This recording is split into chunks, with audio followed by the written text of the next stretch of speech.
Yeah. Yes. Hot and cold will have to wait because we are being joined He's always by hot. Mr. Scott, good to see you, man. Byron Scott. Yes, sir. There you go. I was trying to remember off the top of my head, 3 championships with the Lakers? 3 championships with the Lakers. Son of Inglewood? Son of Inglewood, baby. There you go. Inglewood's finest. Now the most important, how you doing out in the course? You know what? I'm having a good time. Yeah. I'm hitting the ball well, and I'm playing with a good group. He says you can golf. You're like one of the best golfers the Lakers ever had. Is that true? Yeah. Yeah? Yeah.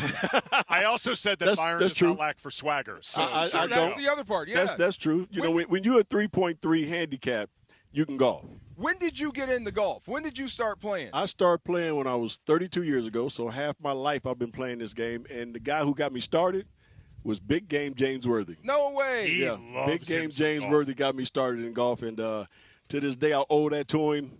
And I try to take it easy on him when we're on the golf course because he got me into it. Yeah. So I try to. You've surpassed him now. Oh, yeah. I beat the crap out of him, but I try not to beat the crap out of him too much because I love him so much. You respect him a little Oh, bit. without You a doubt. understand. That's my Okay. dude. You That's got my to do dude. that. Okay, how did he do it? He just said, we're going to the golf course? You know I bet what? he badgered you for a while. No. Crazy story. So we're playing in Phoenix in the playoffs, and we're standing at the Arizona Biltmore. Arizona Biltmore has 27 holes. And we get on the bus at like 9:15 for our shoot-around, and James comes on the bus at like the bus is leaving at 9:30. He comes on at like 9:20 with golf attire on. And I said, man, what the hell you been? He said, man, I played 18 holes this morning. I said, what time did you get up? Like 5 o'clock? I said, you out your damn mind. I said, you went out to play golf? Yeah? You know, at 5 in the morning? He's like, yeah. He said, when this series is over, B, I'm going to take you to the range. Took me to the range when the series is over, and I might have hit 2 good ones, and I've been hooked ever since. I heard Ever since. Smokey Robinson, who loves golf Yes, himself. yes. I've heard him describe golf as the heroin of sports. Without a doubt. Because it is so addictive. Heroin, cocaine, whatever thing that get you hooked. Pick the that's worst what drug that- possible. It really is. You gotta, don't take for me because it's hard for me. The little ball doesn't go where it should go. It's supposed to go over there. I'm in the bushes. Believe me, I know that. I know that. Here's the beauty, though, of golf, and I say this as somebody who is not great. You know, back when I used to play more, I was fine enough, but I've never been great. But every now and then, somebody like me, and I've done it, will hit a shot that a pro could not have hit any better, and that's what hooks you. Yeah, that's what brings you back. You know, and it always seems to happen when you play, especially when you're just starting. It always seems to happen on the 17th, 18th hole where you hit the shot of your life, and that right there, you go home thinking I can do that on a more consistent basis, and that's what really hooks you. And if you're a competitor, you know, like most of us are, you know, there's been in the sports world. Yeah. You know, it grabs you hook, line, and sinker, bro. The drug thing. I'm still waiting for it to kick in. I've never had that moment. So we've had Robert Horry, we've had Fish, we've had Sasha. When you talk about your greatest player or the greatest players you played with, what is the common through line between what you consider the best players ever? You've seen, played against, or played with. What is the one through line? The common denominator is their competitive nature. Yeah. And their work ethic. You know, they just seem to just work harder than everybody, and they're already extremely talented. But they take it to a different level because they work hard too. You know, I saw that, you know, with Magic Johnson. You know, obviously when I played, you know, with the Lakers in the Showtime, I saw that with Kobe Bryant, and Kobe took it to a different level with the Mamba mentality. You know, of just really working 2 or 3 times a day. And that's what the first thing he told me is that, you know, he would work out 2 or 3 times a day, and he said in 10 years nobody will be able to catch me.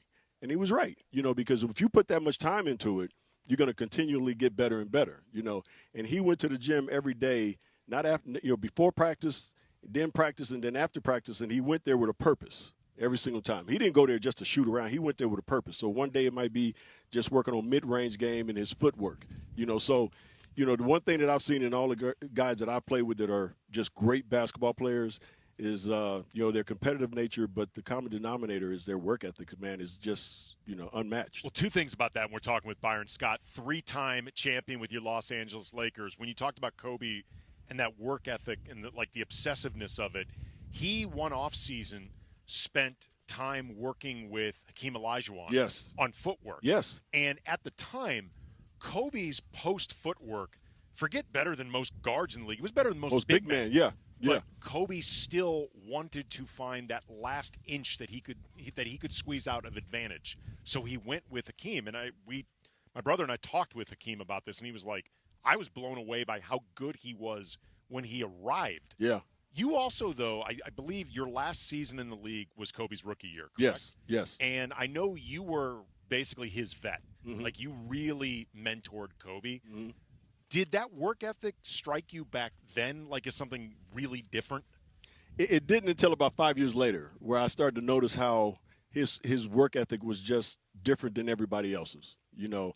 And like I said earlier, he just put that time in. And like you said, the thing that was great about Kobe is that he seeked out guys who were great at what they did.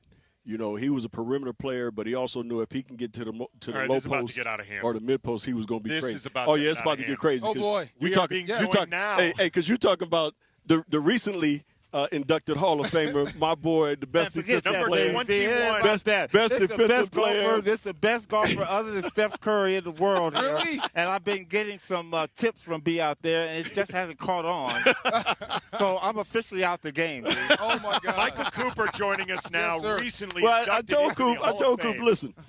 He had great instruction on one hole where the guy told him, he said, listen, when you put it on the tee and you're about ready to swing, he said, just think of Larry Bird. Oh, he said, hit his best shot of the day. Hit his best shot of the day, just thinking about Larry Bird. And then he stopped motivating me. He didn't say anything else. And I had one that went into the trees and said, don't go in there because there's snakes.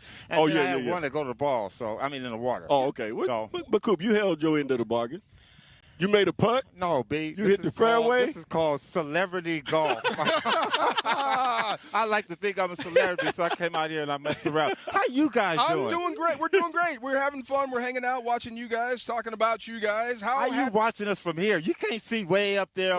No, they just go watch this hole right here. Come across, yes, this is the hole they get to watch right here. You get to critique your tee off right there here. You go. Yes. Oh, you're not going to see mine, but I'm going to go over here where it hit a bottle, win a bottle. I'm going to do that. There you I go. already did that, Coop. Yeah. You got some tequila? What? Come on now. You put tequila out there, Sakura out there. You got to go on my and they said all you got to do is hit one of the bottles. I aim right at the Yeho, which is my favorite. Blanca is nice, but the Yeho, I was looking at that, man. Hey, will you golf from me? I would have hit that. Byron walks up to that thing. He's like, is there a limit to how many bottles? I'll take it with me. They said, no, you only, they said, first of all, you can take as many chances as you want. I said, well, I won 3 titles, so I'm going to just take 3 chances. I said, but we're not getting the 3. There you go. So I hit it on the second one, Charles. I might be I hit on the second one, 5B, but I don't want to embarrass myself and miss all 5. So I'm taking you. I put that bottle right in my bag right away, too. Wow. Okay, hey. Nice bottle. Okay. Oh, great bottle. This is one of the things I love, by the way. I've talked about this before. The Showtime camaraderie that still goes on right now. Like we see it with Mychal Thompson. We see it with Magic, Kareem, the guys that you Michael who? Wow. You say Mychal Thompson? Who's that? Wow. Oh, we love Bell. We work with We love Bell. Okay, yeah. Oh, so you had to throw his name out there. We have to throw in. Call him Bells. That's what you call him. Because you can call him Bells because I rung his bell way back in the day when I whooped his ass. So I'm just saying. He got quiet. Yeah, of course he got quiet. He claims it didn't happen. Did you see it? I was there. He's 6'10", and he let a 6'4" guy whoop his ass in the locker room. But I kept telling him. But knock him out. I kept telling him. Don't start a slap fight you don't want to finish. Thank you. I said, look, this is the whole thing when you in the hood, right?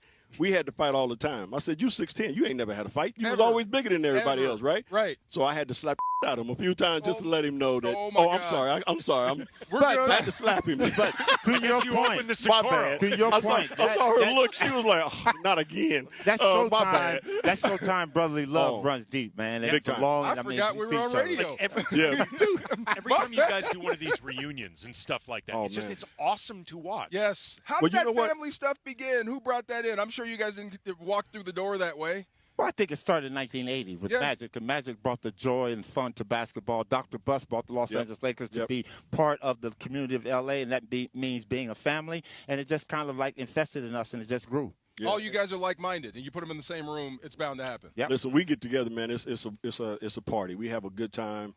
Like you said, we brothers. We love each other. Coop is my brother till the day we all pass away, but him and Magic and Kareem and James, AC, Robert out here, D-Fish, Sasha, when you were part of that Laker family and you wore that purple and gold, you're going to be a part of that family for the rest of your life. And that's why when we get together, it's so much fun because we kind of reminisce at times. And then we also always talk a little bit about these guys today and how different they are. But the bottom line is, you know, we gonna always be family. Yeah, we give a lot of eargasm too. Yeah, we do. So we make it enjoyable to be We're around. gonna have our fun. We're gonna have our fun. You were talking about that next. Stop laughing over here. I'm not laughing. That era now. Earjoism. The eargasms. Oh, we can make it say up. we're all adults. Eargasms. The new era begins with Luka. Yeah. Luka is now officially the face of the organization moving forward. How excited are you guys just to see a generational superstar in his prime with the Lakers? It's been a while since they've had one of those guys. Well, first of all, let's not skip over LeBron. Yeah. LeBron's No, but I still said the in man, his but prime. in his prime. In his prime. But again, I think the fact that Luka has taken the commitment to get in the best shape he's been in, that tells you something right there. Because you know what, when you come to the Lakers, it ain't just about competing or playing the season. It's about winning championships. That's it. And I mean, there was many days or many times that we went to the finals and we lost. You know, not many, but there was a few times we lost. And to us, it's a lost season, you know, because the goal was always to, you know, get to the championship, not only get there, but to win it. And we even had to apologize to Sam Perkins when we had him and we got to the finals one year and he's in the locker room just jumping up and down. And Irvin and I looked at him and we was like, bro, we don't celebrate Western Conference Finals. we was like, we was like, we're sorry. We was like, you don't see no Western Conference Finals, you know, banners in crypto. You know, but that's why we had to apologize because he had never been to the finals. Never been. So we had to say, listen, we apologize, but that's something we don't celebrate. It's all about winning championships. He was by the way, he was a really good player. Yeah. Can I ask smooth? That's what we call him. Smooth. One more question. We were talking about MVPs and who might win it. They had Luka at number 2. When you guys think NBA MVP, who should that guy be? Like, who is the MVP? What are the criteria for that, in your opinion? Well, criteria is obviously you got to lead your team to a championship or somewhere near it. That's number 1. And number 2, you got to make the guys around you better. As simple as that. And for me, number 3 is you got to be a guy that's a great player on both ends of the floor. Okay. You know, you don't have to be a great individual defender, but if you're not a great individual defender, you got to be a great team defender. And that second and third effort on the defensive end is what really matters. You know, Magic wasn't a great one-on-one defender, but man, you talk about a great team defender, one of the best you'll ever see. And his IQ made him that. You know, he knew where to be and when to be there. And I think those are the criteria for me. You know, it's everybody looks at scoring and all that stuff. You know, there's a lot of guys in this league that can score. Mm-hmm. You know, but if you can make your teammates better and you can win games and you can also make your teammates better on the defensive end, to me, that's the criteria. And I'm going to take it one step a little further, B. And again, it goes back to one of our famous teammates, Bob McAdoo. Sometimes your offense got to be your defense. And if Luka, for me, the criteria of a great player is you have to be able to score when you need to and when you want to and when the team needs you. So that all the things Byron said are perfect, but if you're not going to play some defense, you got to be unstoppable on that other end. Put pressure on him. Yep. Well, he definitely does that. Definitely. Byron Scott. Yes, sir. Mychal Cooper. Bam. Showtime. Yes, I believe 8 uh-huh. rings between you guys? 8 between the two of us. 8 rings between you guys, all part of a great golf tournament by the Lakers for the Lakers Youth Foundation, Pechanga Casino. It's been a really, really great fun day. Thank you to everybody for being out here. Coming up next, sir. And it's cool, B. It's not dark, so I didn't turn another color out here because I could turn another color. Keep Coop under this tent, man. Y'all keep him out there on that golf course. He going to turn 710 ESPN. Turn purple. I can't follow that. 710 ESPN.